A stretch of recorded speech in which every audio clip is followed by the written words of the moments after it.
Hello, hello, hello, everybody. I got a nice cold blue Gatorade ready That to first of rock. all, the blue Gatorade looked delicious. Second of all, I'm looking at my audio now, and even though I increased it, it looks like Yeah. it's chilling Chilling in a good in way? a good way. Yeah, it's like it's just for people who don't know this stuff. There's like little bars down there, and you need like the green to go basically up right to the yellow, and then it stopped just before the yellow, and that's where Oh, I'm yeah. at right now. Oh, so that's perfect. Yeah, and but if it goes to like the yellow or the red, that's when you're like in trouble a little bit. They used to have that with the old school, like, I think you could look at that shit if you go to like a music studio or something and they see the soundboards and it like always goes up to the top, Yeah, you got to just get like the the moving settings just things. right. Yeah, I never know what those are for, but I guess like you need it to go right to the end, but not too much into the red zone Yeah, shit. you got to go like as loud as possible without like clipping, without your audio like clipping, which is like when it gets too loud. Um, but forget the audio for a second. Like let's talk about your banging ass lighting situation and your good background. Well, yeah, I got a new background. That shit's a little small, but I think it'll do the trick. It still gives the people who voted for the red backdrop a little bit of like a cock tease there. Yeah, with the left and the right just a little bit. Yep, it's still like I got you, but then it's got the new backdrop, which is like banging football field with like some bright lights on it. So That like fits you perfectly. Like it's it was just just I think I typed in like I don't even know what I typed in like sports backdrop or something, and that shit came up and I was just like, that's it. Like yeah, you that immediately fell in love with it. yeah, like That's how I feel about this map. yeah. I was That like, shit is perfect too. yeah, when I was searching, I don't remember what I typed in, but when that popped up, I was like, that's it. I'm sold Hmm. on that one. It's just too perfect. I like it too much. First of all, I like maps in general. Second of all, the fact that it's got like the bright colors chilling, Yep. I was like, oh, that's so perfect. Yeah. I thought that these were gonna clash a little bit, but it sort of looks like gangster. It's like, like the lights are shining down. Well, I was gonna say it's kind of funny because even though those aren't lights, they semi look like lights on screen. Yeah. Like you know what I mean? Like it almost looks like those are lights behind you a little bit. Yeah. I don't know if that could be distracting or not. I don't think so because it's not an actual light, so it's not actually like absurdly bright. It just once you know what it is, you're like, oh, okay, it's not a light, you know. Yeah, yeah, yeah. But tell everybody about the lighting situation too, because that's kind of funny. Like So, well, I have a fluorescent light that sits right above me that I can't move the shit. It's one of those like long lunchroom long, lights. yeah, Like, exactly. Like back in classrooms back in the day, you'd see yes. those with like the fluorescent lights with the bulbs that for absolutely no reason are like the most obnoxious shade of color that like are just ugly as fuck. It's mad hard to change the shit because it's like that long ass light bulb, Mm-hmm. and it's the ones where it's got like these little silver prongs at the end Mm-hmm. where you got to like pin them in there perfectly, and there's two of them that like have to pinch in at the right like whatever spacing, and like they're so fragile that like if they get pushed in a little bit it doesn't fit, so you got to adjust the shit. It's just mad annoying. So I have that all throughout my basement. And you always had them on during the podcast. Always had all of them on, and I was like, yo, my lighting is just weird. Like, so you were like, and I have like a big light, like one of the official shits. It's like they had it on Amazon. It was like $40 or something, but it's like bright for in front of your face, which is chilling. And I wanted to use that, It's but I called a was using that. softbox, just so everybody Yeah, knows. It's called a softbox, which it's like a perfect kind of light because it's bright, but it also disperses it, so it's not harsh on you. It makes you look a lot. It almost looks like natural light. Like if you yeah. open a window during the day and you get hit with like the perfect angle of sunlight. I still think it's a little bright, but I think it's Oh yeah, but it's so much better than before. That's the thing. yeah. Is So, like anyways, so I have that one, and I had all the other lights on, like also, and I only have one switch. So if I turn it off, all of them go off. and I told And him you were like, like, "Yo, just turn off all the lights and you were only like, put turn on the off all the lights. softbox." Exactly. I was like, Yeah. it's gonna be mad dark. You're like, nah, that shit is so bright that you won't even tell. Yeah, people don't. Well, see, that's the thing is like when you do like what we're doing. We've been doing a podcast for so long now. Hmm. Like everybody learns as they go, especially because we're just regular dudes doing it. Yeah. So you don't think of a lot of stuff like what's the proper lighting, how do I make it work, and then one day you stumble upon it and you get a light bulb moment of like, oh, so I was supposed to like get rid of all the other light around and just have the one that's pointing at me Yep. because before you would be what's called washed out. It's almost like you would look like you were in a darker room before, even though it was brighter. And now Yeah. with just that one light on you, you actually look brighter than you did before. Yep. and it made me think, because when we went to TYT studio, and I'm sure when you've been in other studios, like it's not that bright in the rest of the studio outside of just the Just you. like news desk or Mm-hmm. something like that. Mm-hmm. That shit has cameras on top beaming down, and sometimes it's like, isn't it hot as fuck because there's so many like hot lights and lamps and shit on you? I really don't remember. I don't think that's the case. I think they have lights now that don't like heat up as much, but Uh-huh. it is interesting how like it's one of those things where there's actually a lot to learn about lighting. Like Mhm. you would think it's just a thing, like it is what it is. It's simple, but no, like there's so many different ways to change the lighting, and there are ways to like even, and directors know this and stuff for movies. You could like change people's moods by messing with the lights. You can make a scene have like a romantic feel to it, or you can make a scene have a like creepy feel to it. If you shade people the right way and have a light pointing from a certain direction, you could have different like filters that tint the screen a little bit. So sometimes you see movies and you don't even realize the entire like movie, the screen might have like a little bit of a red tint to it, which Yep. gives you a certain feel in the movie. Like Yep. there's so much that goes into lighting. And then the other thing is kind of like we were just talking about before is like audio. There's so much that goes into audio. There's all these different mics. Like that's one thing I'm getting for Christmas. I'm getting a new microphone for the studio, Mhm. and it's like a next level type. Like I'm already using, it's called a dynamic microphone for the show. This one's not. This is a USB microphone. But this is still a good one too, right? This is a good microphone, but it's good for what it is, and what it is called a USB microphone, which is just you plug it right into the computer and you're good. Uh-huh. So that's like not entry level, but like one little step above some entry level stuff.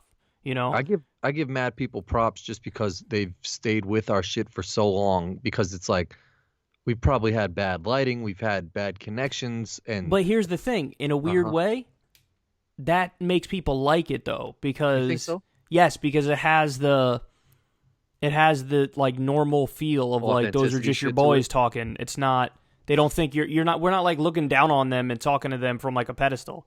It's like we're Yeah. just two dudes who turned on a computer and a microphone and like But that's press like record. but like, what if our shit was like produced and dope and like official?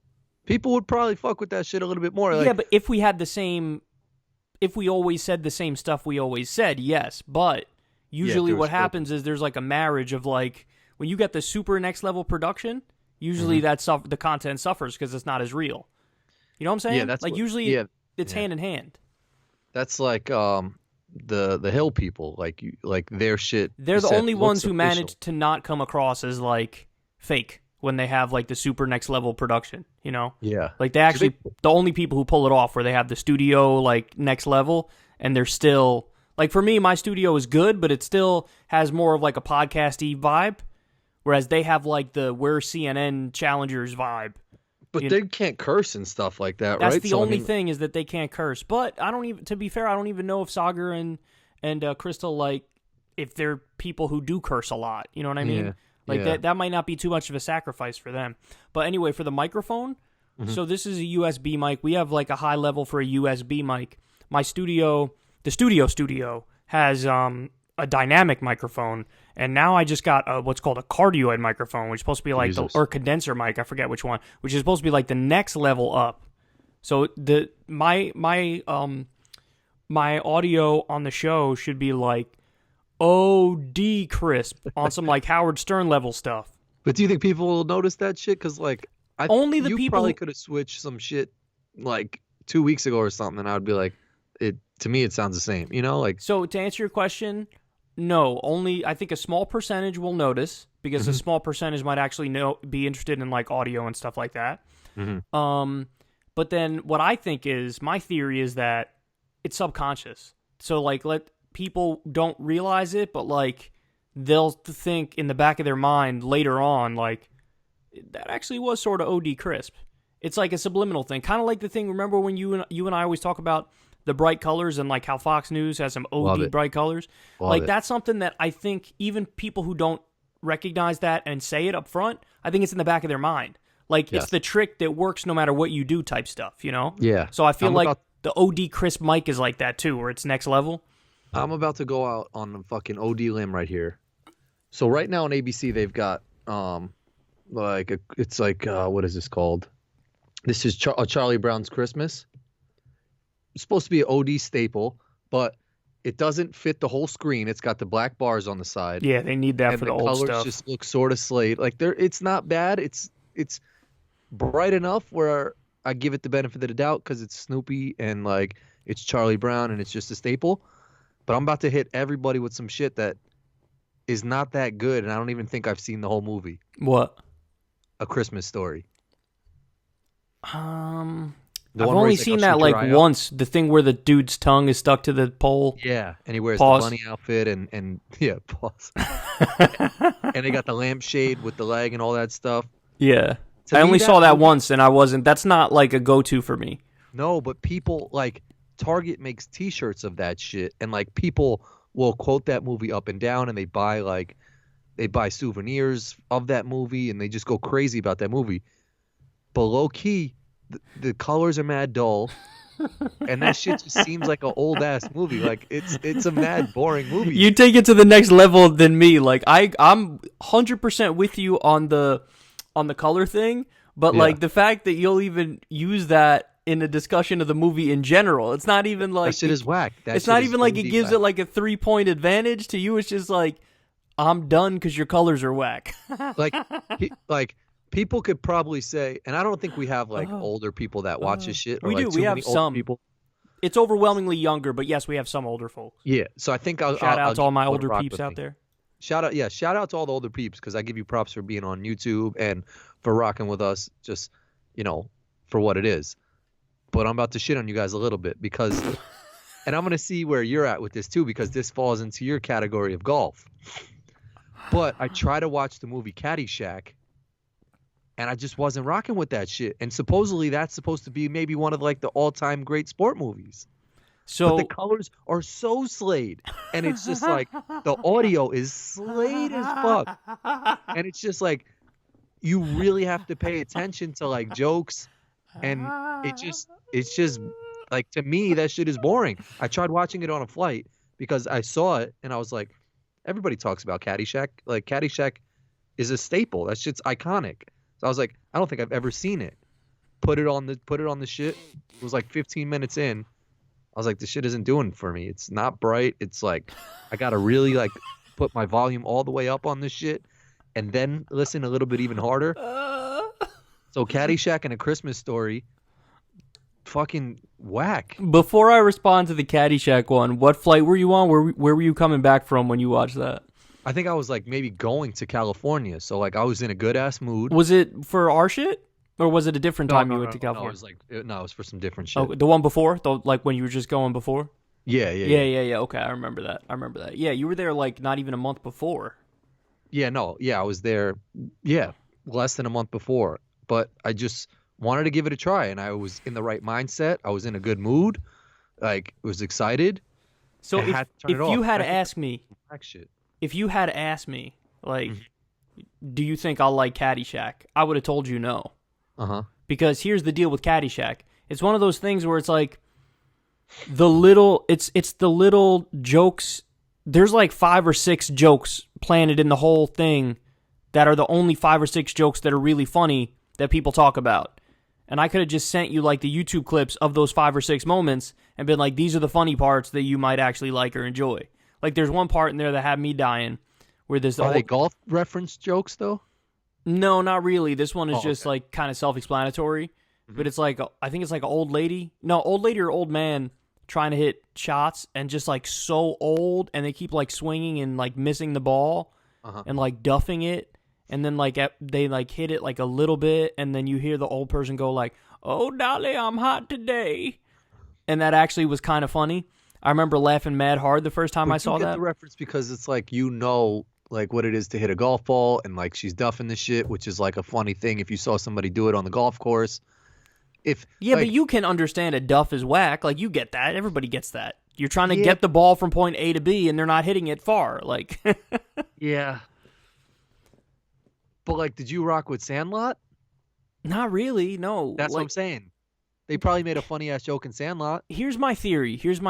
My theory is the movies that people say are like the biggest classics to them are just the ones that they watched in their childhood. So that's why they feel like that's like those are the classic movies. You know, like, and those like the movie The Sandlot and like Goonies or whatever. Yeah. Like, those were movies when we were kids that did like probably relatively well at the box office. Yep. And people like had the VHSs at home and they'd watch it on the VHS. And it's not that the movie's next level banging, it's that they got that's memories your tied to childhood right there, you Yeah. know? So like for me, I might be like, yo, the Mighty Morphin Power Rangers were the best, or like Pokemon was the best. And it's like, well, yes, but also no. It's just that that's where I have my emotional connection to those, because when I was a kid, that was the thing that I liked. And then, you know, maybe throw in there like, I don't know, Karate Kid, or Three Ninjas actually was the Three thing. Ninjas was a banger. Yeah. But that's because I watched it. Whereas if you talk to somebody who never watched that as a kid, they would think of that in the same way that I sort of think of The Sandlot. The first time I saw The Sandlot, I was like in my teens. Yeah. So to me, I was just like, this is semi-whack as hell. Yeah. But I mean, I think just the Christmas Story has like, they're trying to make that shit like iconic, and it's not. Well, it's a good point, because like, okay, so what are your top Christmas, like what are the things where if it's Christmas and you see it on, you're like, even if I don't watch it, that's my shit. People try to shit on Home Alone 2. That's the one where he went to New York and it's Christmas time, and like people try to say that wasn't a good Home Alone. I honestly couldn't even tell you the difference between 1 and 2. Yeah, I'm trying to think either, but 1 motherfucker got lost so much. But okay, Yo, so I Home don't know Alone is the answer to your question, right? Yeah, like, but the one where it's like Christmas time and shit, or it's like Yeah. snowing. I think that's the second. No, that I might don't be know. I have no idea. Oh, is it Christmas time in the first one and the second? Probably, I would guess, but I don't know. I'm mad confused now because his parents, I think, go to like Paris in the first one. I don't know. Home Alone though reminds me that like takes me back to Christmas. Any movie. others or no? There's a Simpsons Christmas movie Okay. that I don't remember too much of it, but I always just remember it having the VHS during Christmas time. And I remember like the dog is in it, and like that he like is like a major part in the movie is the dog. I think he gets lost or some shit. Okay. But that's another banger. Another Christmas movie for me, Elf, I feel like is up there. Okay. Mm-hmm. If Elf's on, I'm sort of I'm okay with that. What else is a good Christmas movie? So Home Alone, it says, is ranked as a Christmas movie. Where are you on right now? I 'Cause just had a just big typed in debate with Christmas someone. movies and shows. That's all I Oh, typed okay. in, and I'm on just the first website that popped up, which is vulture.com. Oh, because I had a debate with someone about Rotten Tomatoes, and they were trying to tell me that like Rotten Tomatoes was like sort of legit, and I was like, "Fuck everybody who works at Rotten Tomatoes." It's just a website. Well, but there's got to be people who fucking write or watch the movies. Well, there's critics and then there's the audience. Oh yeah, okay. So they poll the audience. Yeah, they have two separate ratings for movies. One is the critics, one is the audience. Okay. But if you're corny enough to go online afterwards and write a review on the movie, I don't want your fucking take on it. Like I'm watching some shit. I'm going to the movie. I'm gonna watch that shit. Go home, and I'll text my boys about it. I'll text you. I'll be like, "Yo, that movie was sort of dope." But if I'm going online and writing about it afterwards, you're a cornball, and you don't got the same sense of humor as me.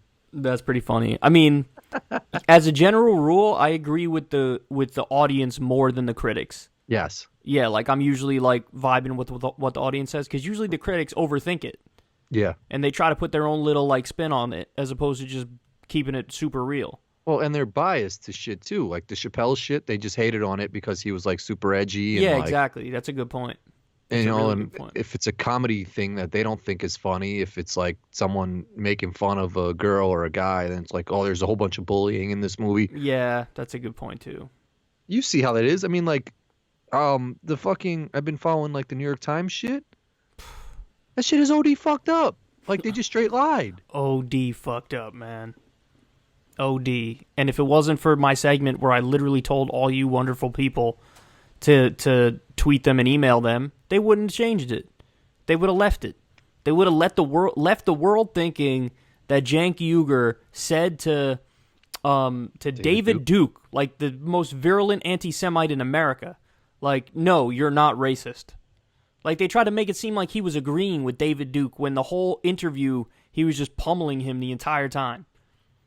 But how much do you think that has gone on for so long without people realizing? But that's reading a New York Times article. That's the thing, Corin, is like, it has been going on for mad long, and people just didn't know because they thought, like, oh, it's the New York Times. Obviously, they're always, like, telling the truth and keeping it real. Yeah. It's like, no, if they don't like you, if you're not in the club, then they'll say whatever the hell they want about you. And if you disagree with it, they'll just be like, oh, you're just being political. Like, we're telling the truth, but you're just the political actor. It's like, well, no, what if you're just totally wrong and dishonest about it? Like, what about that? That definitely happens. Yeah. I mean, to mess it up, that's the thing is, like, it's one thing to just mess up. Fine. It's another thing to, like, that was, like, next level, I'm being dishonest on purpose type stuff, you know? Yeah. Mm-hmm. So, and they just got caught. And if it wasn't for us, if it wasn't for you guys, if it wasn't for me and every other progressive host talking about it, they would have got away with it. They're going at him super hard, man. Like, I sort of feel for the dude. Like, did you see the thing from today? No. So Jake Tapper from CNN. Yeah, Davina likes him. Retweeted, this account on Twitter, which is just flat out like corporate Democratic Oppo research account, where all they do is bash lefties all day long. So retweeted a video from that account and said, "Oh my God, this is so misogynistic. All these ladies deserve an apology." It was a video of Cenk's nephew, Hassan Piker, calling like the CNN hosts who were accusing Cenk of racism, being like they're a bunch of cunts. So the fact that he said cunts, a CNN host tweeted about it and was like, "This is so misogynistic, and all these ladies deserve an apology." Meanwhile, CNN themselves, man, they also had up an article trying to say that Cenk was agreeing with David Duke, and they still didn't fix that or retract that or apologize. Jesus. So as he's demanding apologies for something Cenk's nephew said, the network is in the process of smearing Cenk. They just don't like him, and they're just going to say whatever the hell they want about him, and they don't care. I've never seen anybody go after Tommy Hilfiger for his son, who's got like fucking tattoos on his face and like Malibu's Most Wanted, like guns hanging out in like the streets. Well, you ever see Tommy Hilfiger's son? No, Tom Hanks though, right? Isn't it Tom Hanks' son like that? Tom Hanks has a son like that too, but Tommy Hilfiger's son is all the famous Toms have it. Son, Tommy Hilfiger's son is so much worse than like what you'd expect. Well, he looks like Tekashi 6ix9ine, like worse than that. That's crazy. Jimmy Dore made a good point. He was like, they're all like going after Cenk for stuff he said back in the day, but like Hillary Clinton just went on Howard Stern's radio show, and Howard Stern was the king of that type of stuff. Yeah. If you wanted to clip out stuff Howard Stern said over the years and like try to be like, oh my God, I can't believe you're associating with him, it would be the easiest thing in the world to do, but they don't do it because they like Hillary and they know Howard Stern's part of the club now. Well, she could just go around and she's just going around and straight lying and like just putting things out there that are just so fucking absurd. OD. That people have to talk about. I know. Like Russia's plucking people and, like planting seeds in the fucking debates and stuff. And it's just like, where are you getting this information from? And it's like, now these news outlets have to talk about it. And Corin, is so crazy. They're also the originators of the point about Trump. They were the original ones who were like, oh, he's working for Russia. Vladimir Putin controls Trump. They started that whole thing, Corin. And then now, like, the Mueller report came up with Dickie McGee's axe. Impeachment is going to die. And, like, they started this whole strategy after she lost. They walked out of the room and stinked up the place. And they were like, oh, this is, like, yeah, it was because of Russia. And now everybody's been obsessed for 3 straight years with this. And nothing positive is coming out of it. And now you're seeing, like, you almost get a hint now. It's almost like when she said it about Tulsi and when now she's saying it about Bernie. Yeah. That was like the little hint that she's dropping of like, and she wasn't doing this on purpose, obviously, but it's like, oh, everything I said about the Russia thing was bullshit. Like, that's, you know what I'm saying? Because like all these years later, it's like if somebody calls the cops and leaves a tip and says like, there's a robbery going on in this place and this place. And then the cops are like, oh, thank you. And then they send the squad cars, the sirens, wee, wee, wee. They show up and they find out nothing's there. And then like 5 minutes later, the same person calls the department and they're like, there's a ghost that's stuck in my chimney and I need you to come help. And they're like, what? And then they hang up and the person calls back again and they're like, my dead great-great-grandfather is trying to get into my house and I can't figure out how to block him and leave him outside. It's like, she's letting you know. Just the most absurd shit. Like, yeah, like, obviously, the source is crazy. Like, this person's obviously not right in the head. So she said it about Trump, and everybody took it mad seriously. And then now she's saying about Tulsi and Bernie, and it's like, oh, so the whole time you were just totally wrong about everything. Yeah. You know? But, Yep. like, people are still acting like when it comes to Trump, it's legit. And it's like, oh, you're so stupid. Just because you don't like Trump doesn't mean that anything that anybody says about him is true by definition. Yeah. No, I agree. It's sort of like, in a weird way, making him like, I feel like he's a sympathetic figure now because it's just like, because he's always, all day, every day, people are shitting on him, but they're not even making good points when they do it. yeah, They're just doing it. Like, he just released this letter. Like, I don't know if you saw it. You probably didn't see it. I haven't seen I actually anything read he's through the done. whole shit. It's like a 3-page letter that he wrote to Nancy Pelosi about impeachment. She's fucking terrible, man. I know, but he went off in the letter, and he was just like, this is bullshit. This is a witch hunt, yada, yada. And I read it, and there were parts of it where I'm like, okay, that's stupid, that's stupid. But then other parts of it, I was like, on this, he's semi-right. And, like, the reaction from the media was predictable. Fucking Tap Jaker went on air, and he was like, this is like a letter Kim Jong-un would write. Like, no, Kim Jong-un would have, like, straight beheaded Nancy Pelosi. Kim Jong-un would have, like, killed his political opponents. Like, why do you have to say some dumb shit to try to be like, I don't like the letter? Just tell me what in the letter specifically you don't like. You don't have to be all, like, hyperbolic and ridiculous about it. Just tell me, this is a line that he said, and this is why it's nonsense. But they don't even bother doing it. They go right to, like, DEFCON. I think the lower numbers for DEFCON are the worst ones, like DEFCON 1. They go right to that, you know? Well, yeah, but 5 is like the most extreme shit. No, I think it works. You know how, like, with par, when somebody says, was subpar, that means, like, it was bad? But subpar in golf is good. You want to be subpar. So what are they referring to when they say DEFCON 5 or some shit? I think it's like 5. DEFCON is like when we're about What to the hell attack is some it? shit. Let's look it up. DEFCON definition. So, you know what's even crazier to think? That, like, if she was president, like, how much of a phony fake face we'd still have on this country. Like, everyone would just be acting like shit is perfect and good. Oh. But nothing would be getting done, because it would just be like the media saying these, like, fake successful, Sucking her shit That's what I'm off saying. skis. See, that's the thing she's is, like, doing amazing when shit is really about to hit the fan. I never used to understand it when Republicans used to, like, whine about the media and be like, oh my God, they love the Democrats and they hate us and they have a liberal bias, yada, yada. I'd never agreed with that because I never felt like the media was speaking for me. And I'm on the left. So I was like, that's not true. They're not right about that. But now I definitely get it that CNN and MSNBC, they do have a Democratic Party bias, like a Democratic, corporate Democrat bias, establishment Democrat bias. That does not mean they have a left-wing bias because they don't. They're not lefties. I'm the left. They hate the left. Yeah. Jenk's the left. They hate the left, obviously. They hate Bernie. They hate the left. They just hate the left.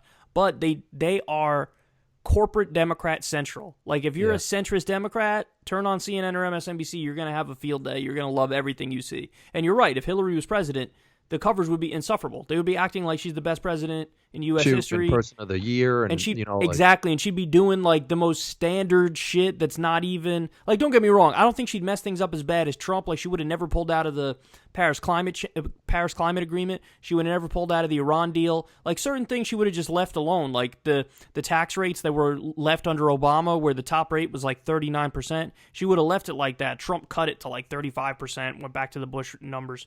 But, like, so she wouldn't have messed things up as bad as Trump, but she would do, like... just like the simplest things, and they would be like, oh my God, this is the best thing ever, and it would just be so insufferable. Yeah. But to answer DEFCON, I wanted to get to. Oh, yeah. So DEFCON is the DEFCON readiness condition is an alert state used by the United States Armed Forces. The DEFCON system was developed by the Joint Chiefs of Staff and blah, blah, blah. It prescribes 5 graduated levels of readiness or states of alert for the U.S. military. It increases in severity from DEFCON 5 is the least severe. Oh, wow. And then it goes all the way down to DEFCON 1, which is the most severe. So yeah, but that's the thing is like the point you were trying to make was even though DEFCON 5 is like the not bad one, it sounds like that's the worst one. So when we're talking in conversation, we want to be like DEFCON 18 zillion or whatever. Like you want to say a higher number. And honestly, I think that makes more sense even though it's the opposite of the reality. Yeah. Because we can get away with it in the same way you get away with it when you're talking about anything in normal life and you're like, man, that sandwich was subpar. People be like, oh, it was whack? And you're like, yeah, it was whack. But subpar is good. Overpar is bad.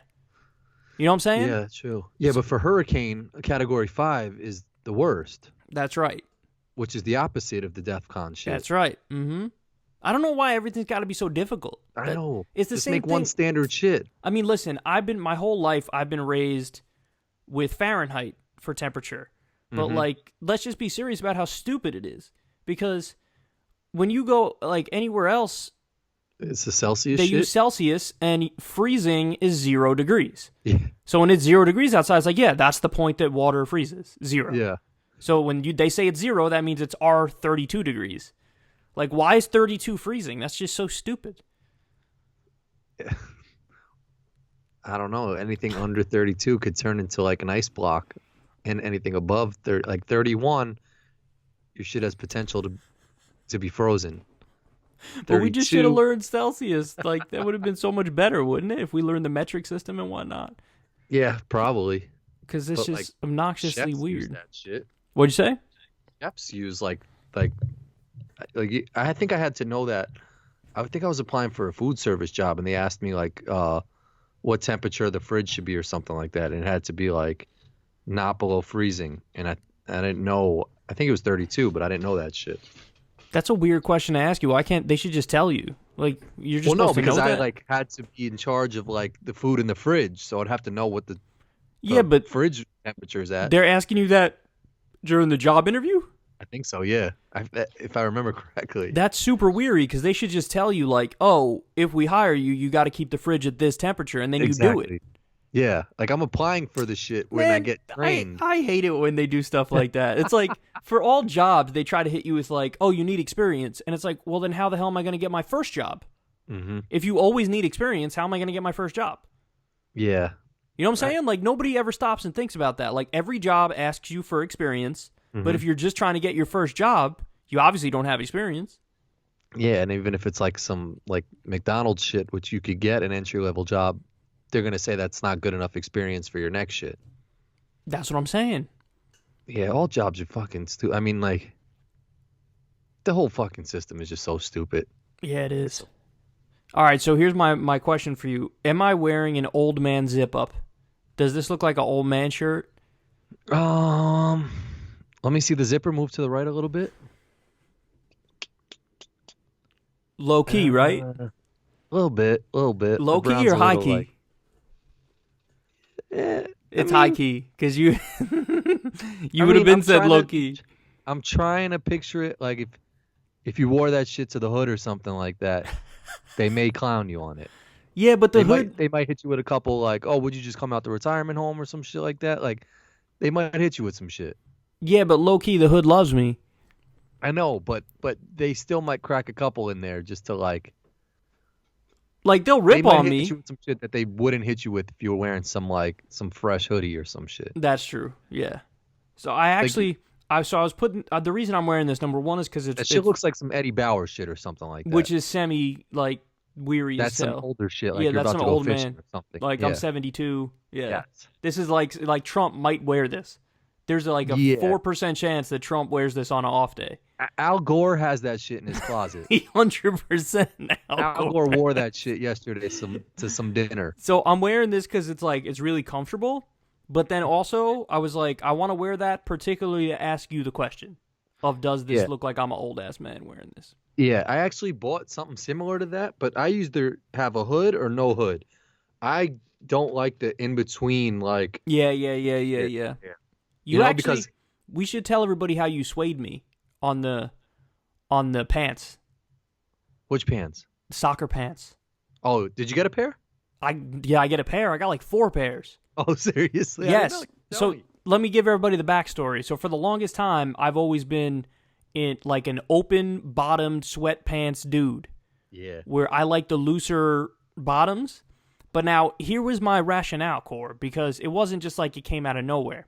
Mm-hmm. I always hated the feeling of like some tight shit up top because low-key, like it messes with your junk and makes it feel like it's the same reason I don't wear like the tighty whities because like it just Like, smushes your junk up and you're like, yeah. I don't feel free. I feel like I'm just being strangled right now.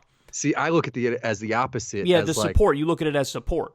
and like just comfort. Like you know, you're. It's like nestling into a blanket and wrapping that shit around you, as opposed to having the blanket like flap out. Yeah, you know, but and see all that extra air. semi explains the difference between us because I don't even like that feeling, like that cocoon feeling. Oh, I love that. Like I I want love to be to a have. burrito. I love to have my foot like out the blanket when I'm sleeping a little bit, just to get a little bit of the fresh air from a fan that's hitting me. Yeah. Yeah, so I'll kick my foot out eventually, but like I gotta be just like. yeah, you like the cocoon. For me, the cocoon I feel like is too like it's strangling to me. It makes me feel like I'm not like I want more freedom. I need more room to wiggle. If I was like a psychologist or some shit, they could probably pick apart both of us. theories OD. on that shit. Yeah, OD for sure. There's definitely shit to like the cuffing shit and like just the freedom shit. 100%. There's definitely like a big breakdown. Someone psychoanalyze us in the section. Oh, down a psychologist is gonna go Insky right now. But anyway, so for the sweatpants, I always liked it because I always thought in order to get the looser top area, you needed the looser bottom area. And then when we were in LA, I didn't have sweatpants, but I needed something comfortable to just go play cards. And so you were like, oh, you could use my soccer pants if you want. I was like, oh, okay. So I put them on, and they had the tighter bottom to them. But I had the light bulb moment because, number one, I thought they looked really good when I put them on. But then also, they were looser up top. So it didn't, like, strangle my junk or my upper thighs. Like, it still gave me the breathing room there. But then at the bottom, it was, like, not tapered loose. It was tapered in a little bit. And I was like, damn, I've been missing out this whole time. So anyway, I got, like, 3 or 4 pairs of those now, and I love them. They're my favorite pants. Bangers. Yeah, I blessed you with the J's too until the bottoms of those shits fell off. Out, People, man. I was telling you too not to like walk too hard on those shits. Everybody was saying positive things too on social media. They were like, "Yo, those are really nice, this and that," and then they fell apart. I got those were the ones that I got at Goodwill, but now they came out with Jordans on Saturday. I think it was the black and red joints, the patent leathers. And people are like, did you get them? Did you get them? But dude, guess how much sneakers are now? $500 for those. $230. That's OD. Like I'm not paying like $200. Like probably come out to $250 for some pair of sneakers now. Like I'm a grown ass man. Yeah. Well, you were a sneakerhead when we were younger. Yeah. All the money I had on my paychecks, I would buy. Pacers beat the Lakers. Did they really? 105 to 102. Yeah. Damn, and the Bucks just lost last night, and now the Bucks play the Lakers. Yeah, but you know what? The Bucks, like, they won 18 games straight, dog. Like, that's on some. Is that a record? That's like flirting with some record type stuff. No, because the Warriors opened up their season with 24. Oh, right. And then I think the Heat with LeBron back in the day won like 30 something in a row or something crazy. And the Tracy McGrady Yao Ming Rockets too had a hot record for a hot minute. I forget how many it was though. There was a video of Tracy McGrady yesterday. I saw you retweeted it. He was like in a mall in China or something like that, and it was just absurd how many people were just flocking to him. Ridiculous. They were. He hasn't been in the league for a hot minute, and he's still treated like he's the president. It's crazy. If he's a single man or something like that, he should just go to China and just wild out. Like he's like a king there. He's a king. You know? What's so crazy is that, like, he hasn't been in the league for a hot minute, and the reason he had to get out was because of injury and his back and all that stuff. But, like, he's still super famous. If he wanted to go back and play basketball in China, he could get an OD max contract in a second. That's what, like, someone like Justin, if you're still listening at this point, just cater all your shit to, like, the Chinese market, man. It's so fucking huge that, like, even if you just capitalized on, like, 2% of that shit, you'd be OD chilling. Does China? I don't think China messes with football though. But they mess with like cool people. Basketball they mess with. They do, but like I don't think they like football. But I haven't seen a football player wear some like Chinese inspired themed cleats. You think that You know would? what BG is fuck is if Justin for 1 week if you could just make some Kyle and Corin cleats or something like that. People have like he Oh gets my people to God, paint I'm definitely on gonna ask him if he could do that. Put like He should K. do a secular. I won't. I won't. No, pick no, with no, no. Kyle K Corin. and C. K and C. Nah, because Nah, I secular like the talks K and shit. C idea better. First of all, I'm mad excited for Adrew's Kyle and Corin All animated. the see or no shit. Just so everybody knows, man, you're gonna have to peep that because that's gonna be hilarious. Adrew, who does the I don't feel as connected to it because I haven't. He hasn't. You said he puts it up on YouTube later. Yeah, when he has the finished product for the video, he will upload it on YouTube. What you had been doing is watching his live streams where he creates. Yeah. But now he's doing that on Twitch, and you don't like going to Twitch, so you haven't seen him do his I live don't even have a streams. Twitch. I don't even know how I would go to Twitch. And You could do just it. watch it without having an account. Oh, you can. Yeah, it's just like YouTube. You click to go watch, and that's it. Oh, I've always just not clicked on it. You're such an old man. You're such a boomer. And that's me saying it, and I'm semi-boomerish in some ways. I've never clicked on it because I thought it's gonna hit me with some like. Oh, you got to sign in. log in? No, you don't have to Yeah. log in. You could just Or, watch like, it. Mad fucking pop-ups are gonna come and shit like no, that. No, it's not like that. It's not a weary site like that. It's legit. It's like when it comes to like online video, number 1 is YouTube, and then number 2 is Twitch. Yeah, YouTube's fucking up, man. Like they're OD fucking up. But wait, we were still talking. We got to finish the Justin Jackson K and C. I like it when he does the. But dude, Secular talk shit could be hot because he could do the green with your shit. nah, but and then, he's like- that's not his colors. His team's colors, bro. No, but they do like so. You're allowed to wear. I know. For Oh, the he NBA, can wear they some changed black it. and bright ass green shoes.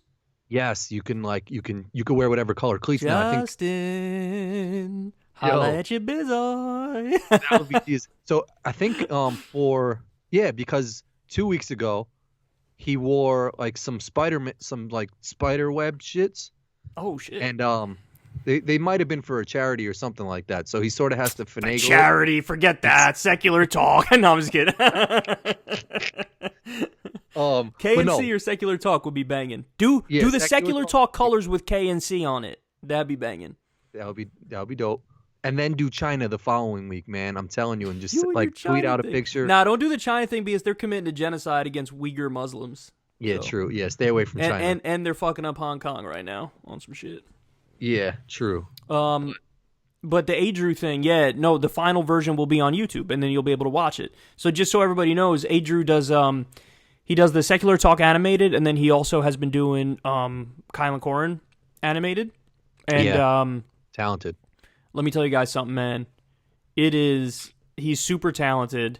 He almost makes, I don't want to like mischaracterize his work because I don't know how he would describe it, but it has like a South Park vibe to it. It's Yeah, I like think he imagine said that was an inspiration to his like graphics. So imagine if I was a character in South Park and Corin Yeah. was a character in South Park, and then add like really funny comedy, and like what he does is he takes the things we say both in like these episodes and like splices them together from all different episodes to create like, you know, us saying whatever he wants us to say. And they're just always good. Like I've never not enjoyed what he watches, but this one particularly is going to have me dying because you had me dying when I don't even remember. I feel like we were drunk as fuck or high as fuck or something during that podcast because you were saying something like it's like a game show called See or No. I Like, there forgot should- what we were talking about. It was like you said something like there should be a Spanish game show called like See or No. And I was like, what? And then you just riffed on that for a hot minute. And I was just cracking up. Like, See or No. How'd that even come to you? Adrew's mad cool though, and I feel so bad because, I mean, not that my videos get any fucking traction on my shit, but like, he sent me an intro to add to all of my videos. Yep. Mm-hmm. Not like he wanted it added, but I was looking to add an intro to all my videos. And like, he just wanted blessed some you. shit. He blessed me with some shit. Well, that's like Leon. I'm sorry. Finish your thought. And then I'll. Well, so, and I feel bad because when I record on my computer, I just straight upload it to YouTube right afterwards. So I can't figure out how to take the video that I recorded off my computer that I upload to YouTube. I can't figure out how to add the intro to that shit because the intro's on my phone. So when I record on my phone and do like a Molly's Mind or something like that, I can add it to iMovie. but every time I upload on my computer, I can't I add see what you're saying. You just don't know how to get it to your computer to then add it on top. Yeah, so every That's week not I'm like, that hard. You could try to email it. Have you tried to email it? I have, but it hits me with like the file's too big or like my computer starts bugging out. Then what about Dropbox? Dropbox is I don't know how to use, like, it sounds weird, but I don't know how to use that shit. I've used that a couple times. It's not too hard. Dropbox. Can I just like drag some shit into Dropbox? Yeah, pretty much. Like that's kind of how it works. It's really not that difficult. I'm sure whoever's listening to this who knows technology better than me, just hit Corin up with how to transfer that video. It's not that hard. Corin, that's not a long video. How long is it? Sometimes my chats are like an hour and 20 minutes or something like that. Wait, you're saying the whole video? I thought you meant just the intro. No, yeah, I know, but I have to get that video like on my phone to add the intro shit. Or maybe I could just send the intro to my computer or something. Send the intro to your computer and then splice it into your interview. That's how you do it. Yeah, but can I splice it through YouTube? No, you can splice it using any basic editing equipment. See, that's the thing is you don't know. I don't know any of that shit, and I feel bad. He thinks I'm lying. He probably thinks I'm lying to him, and I'm just no. You just don't know this stuff. See, that's the thing that people don't know about like YouTube and all this stuff is like we all start knowing literally nothing, and then we have to work our way to like know anything. And so like even for me, like I know only the things I know and nothing outside of that purview. So like what Corin's asking me is like kind of a simple question, but I don't have a perfect answer because I just haven't had to troubleshoot for this exact problem yet. Exactly. But I know that there's a relatively simple answer.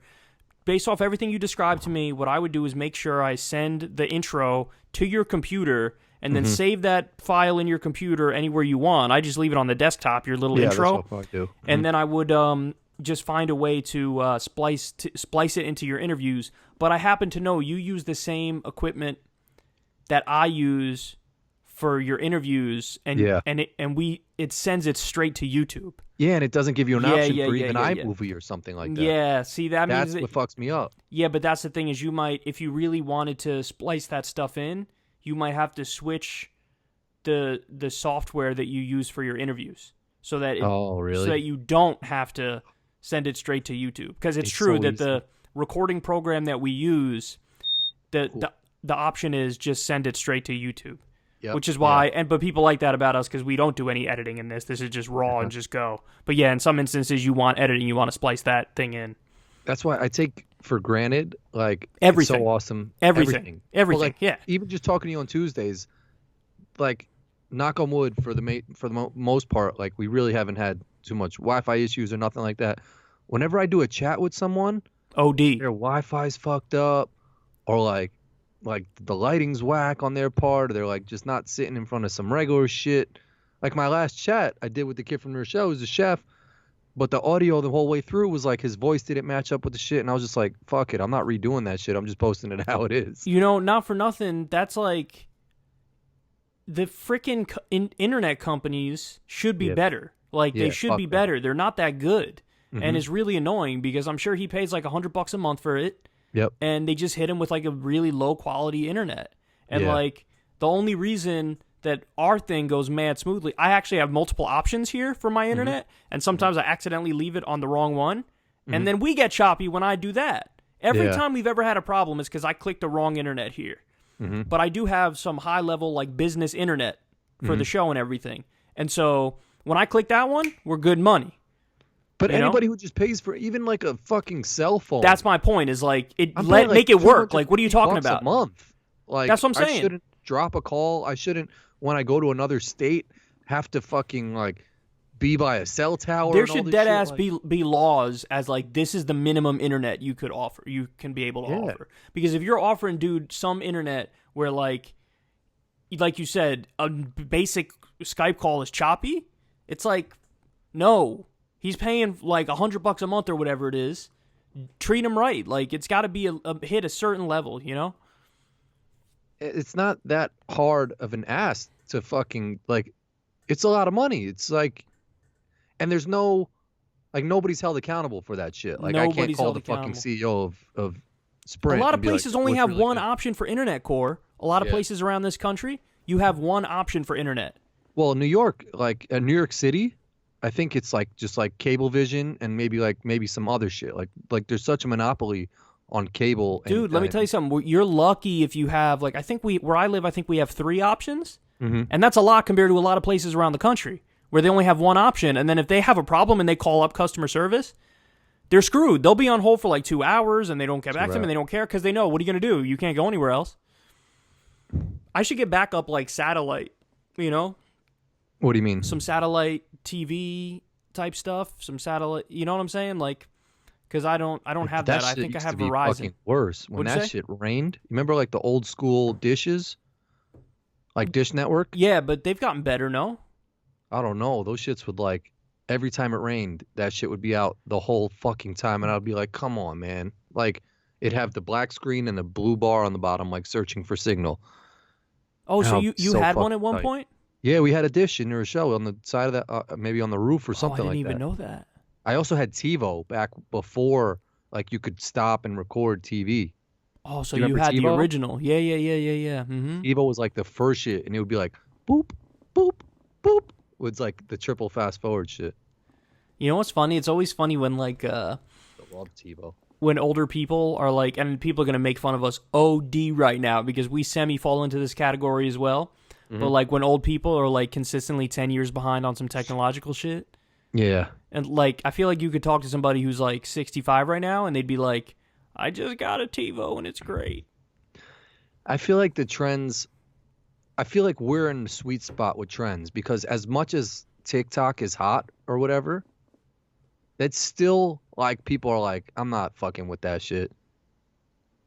I mean, I don't know. I'd have to look at the numbers, but like... I'm sure they have billions and billions of numbers, but like, no one's fucking with that shit. Like, listen, man. I feel like Snapchat was the end of like some shit that people will try. Nah, I feel like there's gonna be some new shit at some point. There's always some new shit. Like, if you ask me, I thought AIM is never gonna go away. AIM was my shit. Yeah, it was a lot of people's shit. AIM was the best. I remember when I had a Sidekick. It was the coolest thing in the world, man. The coolest things ever when I was younger, number one, a Nextel for the walkie-talkie, and then eventually became the Sidekick. Acuras. Well, Acuras, yeah, but I'm talking about the technological stuff. Oh, and the Mac computers with like the bright-ass backs to the shits. I always wanted an orange one. Mine is like that right now, with the bright back to it. What do you mean? I'll show you a picture when we hang up, but it's got the Apple and it's lit up. No, it was like the fucking color Mac, like... desktop computers were like the whole back of the shit. Oh, do you remember those? They had yes. That was, but I used to see those in like school. Yeah, but people had that in their crib too. Oh, okay. Yeah. You saw there's a new Mac computer that costs $52,000. What? $52,000. What does that shit do? Suck you off in like the middle of it better suck you emails? Off. Like it better do whatever you want. It better be like a hole at the bottom of that shit. Like it better lick your booty hole, bathe you, suck you off. It's got to have some $52,000. That shit got to be hitting me off with something before I go to bed. Like OD. Like I'm not. Yeah. What? Mac 52,000. Let me see. Apple's new Mac Pro could cost you more than 52,000. What is that even? Does it say what it does? Like Apple's new Mac Pro is about to go on sale. The top of the line Mac, anticipated by power users for its jaw-dropping specs and by Apple. No, I don't know. I'm not going to read the whole article, but this came out December 10th on CNN. Low-key, I'm about to hit you with the next wave of what's going to be the next hot shit. What's that? And Jet already has one, and a lot of people are starting to have them now. What? And it was big in Europe, but it's those things. Bidets? Is that the shit that sprays water in your ass? Yeah, that's bidet.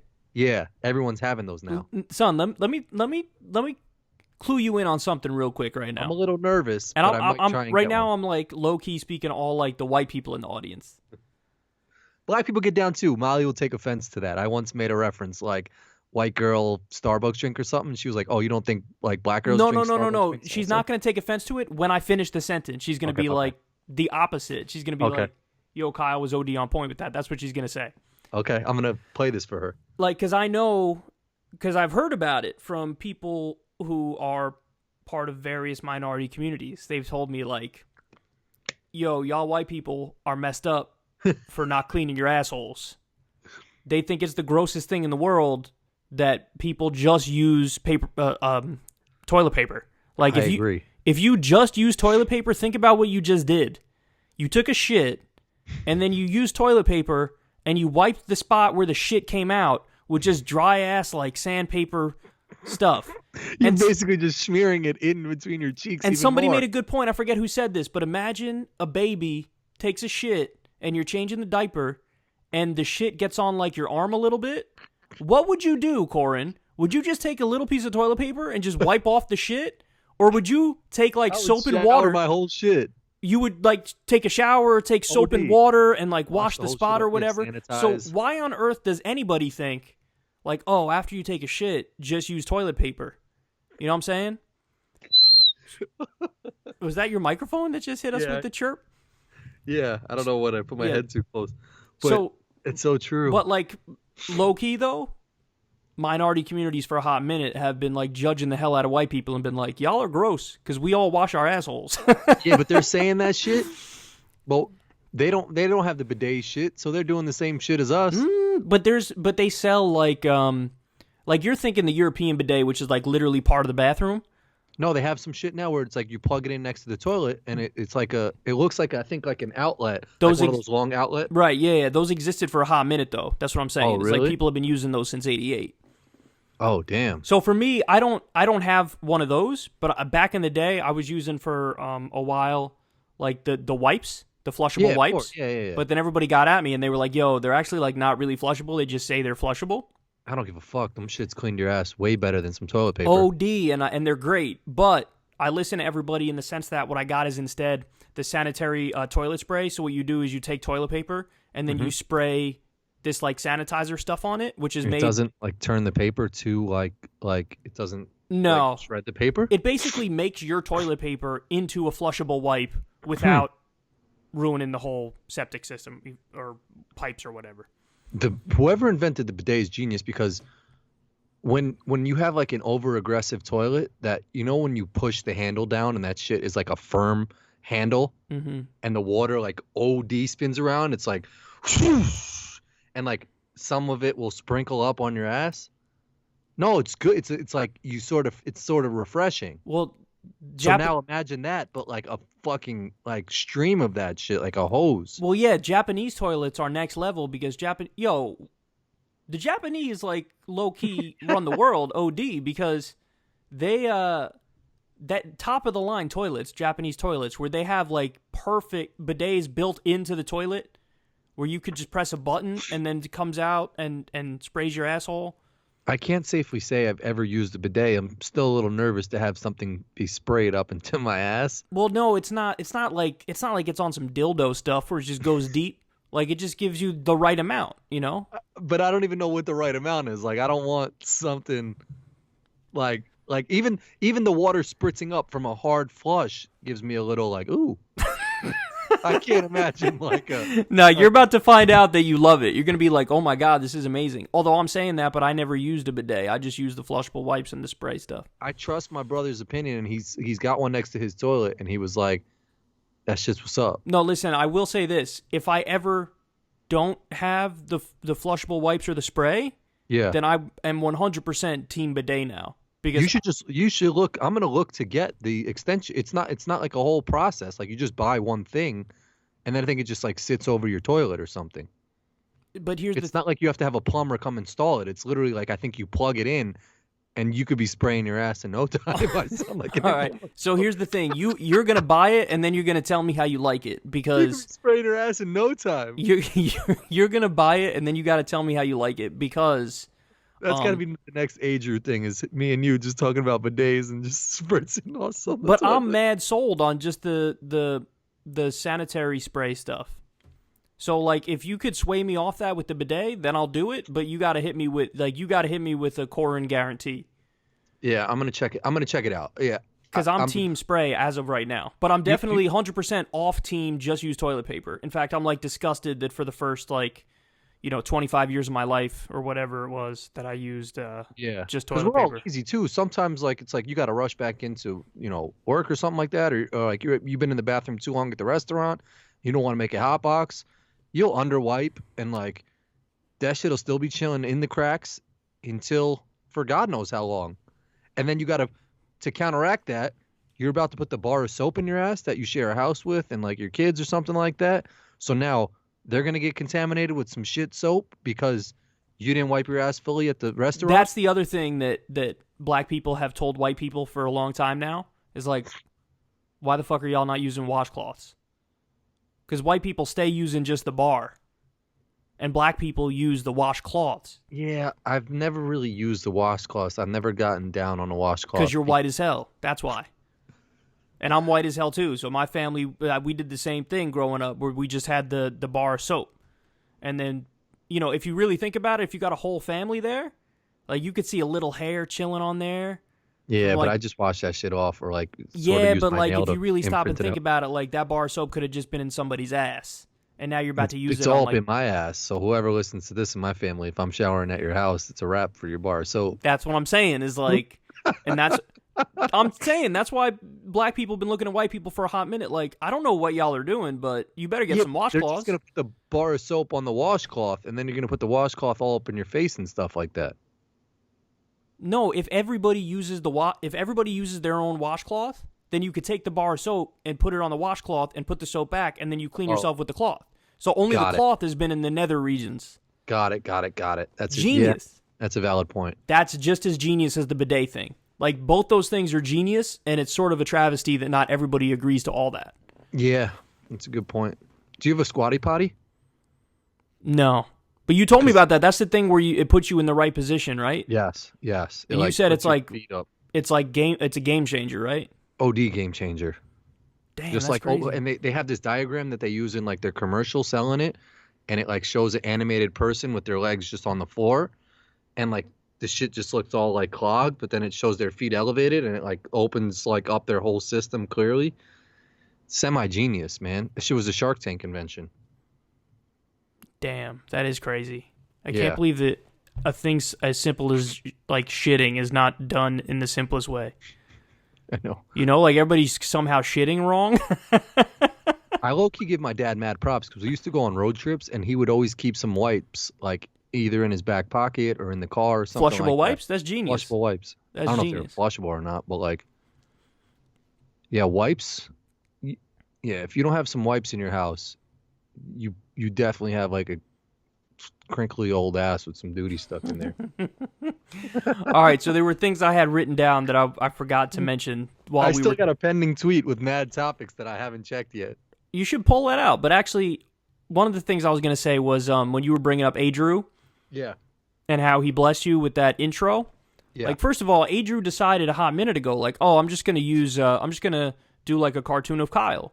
And like, he did it on his own. Mm-hmm. And, you know, he never was like, hey, man, can you pay me since I'm making this cartoon of you or whatever? He just started doing it one day. Yeah. And that was like super cool and I'm really honored and flattered that he liked the show enough to decide that that's what he was going to use his talent for, was for like, I want to make a cartoon of Kyle, and then eventually he did Kyle and Corin. Yep. So that's really cool. So I want to give mad love to Adrew, and everybody go subscribe to him because he does the cartoon of us, but then he also does other stuff and I'm sure he'll be interested in other projects, and he'll keep doing other projects. So on this show, we want to show him as much love as possible. So everybody go subscribe to Adrew because, you know, he blessed us for a hot minute, and everybody should go check out his stuff and give him some love as well. Yeah, he's a humble dude, man. I texted him when I do my chat on Friday. I was like, yo, do you mind just making a cover photo? Sent me some shit right away. See, what a good 2 weeks in a row. Man. That's amazing. And I was like, yo, my bad if that's the dick of me to ask you or whatever. And he was like, it took me he was just mad cool about it. Yeah, everybody go subscribe to Adrew. And I'll Corin, if I forget, just remind me to put his channel in the video description. I'll leave it right there, so everybody just click it and subscribe. Yeah, because he deserves that. He does amazing stuff. It's hilarious. And what he's done is, so he uploads it on his channel, and I'll like it and share it and everything and try to spread it out there. And then we wait a hot minute, and then usually after like a month or two or whatever, he'll be like, yo, upload it on your channel now. Oh, for real? Yeah. And like when I do, I have like a little intro where I tell everybody go subscribe to him, yada, yada. But then I put it on my channel because he says he wants me to put it on my channel. So it's like a promotion type thing. And then the other thing is, so Adrew did the intro thing for you. And then Leon, he did all the Kyle out of context. That's what people don't know, is that... Yeah, I thought I saw a tweet a while ago that he stopped, like, YouTube started fucking with him or something. Was that a real thing? I thought I saw a tweet from that person that was like, yeah, I used to make the compilations and YouTube started demonetizing all the videos or something. But he never did it for monetization purposes. He just did it because he liked doing Kyle out of context. I'm pretty sure I saw something from But he him. never, because I would have been cool with it if he said, oh, I'm going to start my own channel and upload it all on my own channel. I'd be like, that's fine. But what he does, he does it, and then he sends it to me and says, upload it. Oh. You know what I'm saying? Like, he just does it because he wants to do it, and then he sends it to me, and he's like, upload this on your channel. And so... I feel like I saw something. So Leon does those, and he doesn't even have, like... I would plug his stuff if he wanted me to, but he doesn't even have anything he wants me to plug. Yeah, that's what's up. So, that's OD what's but up. anyway, if he ever wanted me to, I would be more than happy to. Yeah.